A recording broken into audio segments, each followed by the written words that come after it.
Hello friends, അപ്പോൾ ഇന്നലെ ഞാൻ പറഞ്ഞ റെസിപ്പി വീഡിയോ ഒരു കോളിഫ്ലവർ ഫ്രൈ ചെയ്യുന്നതാണ് കേട്ടോ. എനിക്കിതിനെപ്പറ്റി വലിയ ഐഡിയ ഒന്നുമില്ല, എന്നിരുന്നാലും റെസിപ്പിയും കാര്യങ്ങളൊക്കെ കണ്ടും കേട്ടൊക്കെ പരിചയമുണ്ടായിരുന്നു.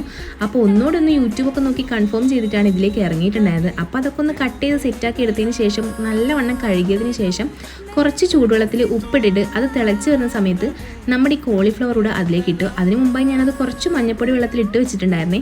അതിനുശേഷം അതിലേക്ക് ഇട്ടതിന് ശേഷം പിന്നെയും ഞാൻ കുറച്ചുകൂടെ മഞ്ഞപ്പൊടി അതിലേക്ക് ഇടുന്നുണ്ട്. ഒരു 10 മിനിറ്റ് നന്നായിട്ട് കുക്ക് ചെയ്ത് അതിനുശേഷം ഇതിലേക്ക് മിക്സ് ചെയ്യാനുള്ള ഒരു മസാല കൂടെ സെറ്റ് ചെയ്യണം. അതിനുവേണ്ടി കുറച്ച് വെളുത്തുള്ളിയും ഇഞ്ചിയൊക്കെ എടുക്കുക. അതിലേക്ക് നമ്മുടെ മഞ്ഞൾപ്പൊടി, മുളക് പൊടി, അതുപോലെ കുറച്ച് ചിക്കൻ മസാലപ്പൊടി, പിന്നെ കോൺഫ്ലവർ ആണ് മെയിനായിട്ട് വേണ്ടത്. അങ്ങനെ അതൊക്കെ കൂടെ ഒരു മിക്സീൻ്റെ ജാറിട്ട് ഞാൻ നന്നായിട്ടൊരു പേസ്റ്റ് രൂപത്തിൽ അടിച്ചെടുത്തു. അതിനുശേഷം ഇതെല്ലാം കൂടെ വേവിച്ച് വെച്ച് കോളിഫ്ലവറിലേക്ക് മിക്സ് ചെയ്ത് കൊടുക്കുക കേട്ടോ ചെയ്തത്. പിന്നെ ഒരു 1 അവർ ഞാനത് റെസ്റ്റ് ചെയ്യാൻ വെച്ചു. അതിനുശേഷം നല്ല തിളച്ച എണ്ണയിലേക്ക് ഇടുക. അതിന് മുമ്പായിട്ട് ഇതെല്ലാം കൂടെ ഒന്നിച്ചിടരുത്, കുറച്ചിട്ട് ഫ്രൈ ചെയ്തെടുക്കുക കേട്ടോ. അപ്പോൾ ചാനൽ ആദ്യമായിട്ട് കാണുന്നവർ